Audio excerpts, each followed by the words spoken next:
I think that decriminalising prostitutes is a good thing. So I don't think prostitutes should be prosecuted for doing sex work. I don't think that's a useful way of dealing with sex workers at all. So if our primary concern is making women safe, then I think we've got to get away from this idea that we've got to make prostitution more legal or less legal, and work on the idea that we've got to work with women in prostitution in the sex industry as allies, and work to make things as safe as they can be, and to help anyone who wants to get out of the sex industry get out. The short answer to that is not enough. It's a very complex area, looking after sex workers' needs. They're often people with complex lives and complex problems. They often have children. They may or may not have drug and alcohol problems. They may or may not be homeless. And these are women and a minority of men as well who have very particular healthcare needs. And I think, in conclusion, it's very patchy around the country whether those needs are met or not. I think we've got to kind of all work more towards being able to provide what sex workers actually want and need, rather than organisations that tell sex workers what to do and how they should feel.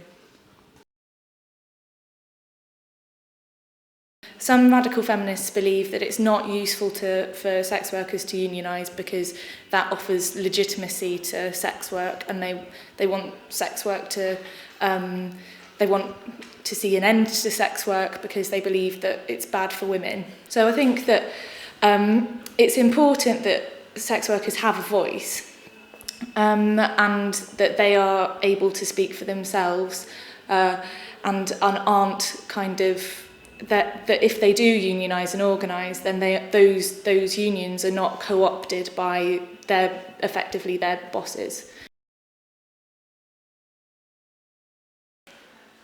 Yes, there are many women who will say that they've chosen this, but they've chosen it within a framework of limited choices.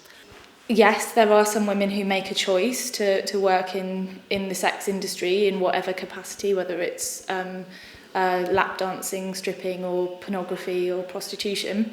But I would say, well, in what context is that choice being made? Do these women believe that this was the best option to them? Are they doing this because they actively enjoy the work that they do, or are they doing this because it's the least worst option?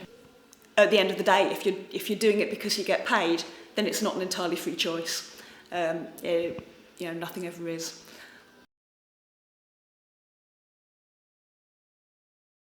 Sexualisation in the media has a massive effect on men and women, I believe. And I think it's still orienteering women's sexuality towards just satisfying a man.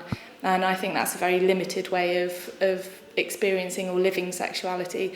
And I think it makes life very difficult for a lot of women. So I think that on a background of economic and social inequality, when women's sexuality is presented as being something that needs to be manufactured by cosmetics and by behaving in a certain way and making yourself available in a certain way to men, then I think that women are put in a very difficult double bind. There is a problem there, and it does affect the way women see their sexuality. And I think all these videos we see of women gyrating in next to nothing, and the photos you see of models lying back with their eyes closed and their mouths open. The problem with that perception of women's sexuality is the passivity and the fact that women don't own that sexuality. It's commodified, it's there to be bought, it's there to appeal to straight men. It's not about women owning their sexuality. And that's the problem with it.